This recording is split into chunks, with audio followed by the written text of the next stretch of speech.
Hello friends, இன்றைக்கி பார்த்துக்கிட்டிங்கன்னா நம்ம நேற்று வாழை மரம் வச்சோம் 2.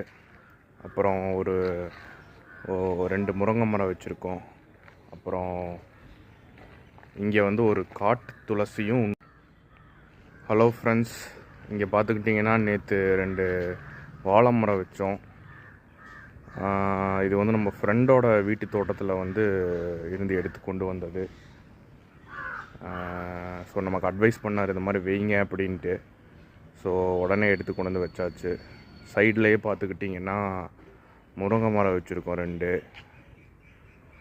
அப்புறம் கொஞ்சம் டிஸ்டன்ஸில் பார்த்தீங்கன்னா நம்ம தெரியும்னு நினைக்கிறேன், காட்டு துளசியும் ஒரு முருங்கை மரமும் வச்சுருக்கோம். ஸோ நெக்ஸ்ட்டு வந்து இங்கே அப்படியே வந்து ஒரு தோட்டமாக டெவலப் பண்ணலான்னு ஐடியா வச்சுருக்கோம். உங்களுக்கெல்லாம் ஏதாச்சும் ஐடியா ஏதாச்சும் தோணுச்சுன்னா கீழே கமெண்ட் பாக்ஸில் கமெண்ட் பண்ணுங்கள். உங்களோட விருப்பத்துக்கு ஏற்ற மாதிரி பண்ணிடுவோம்.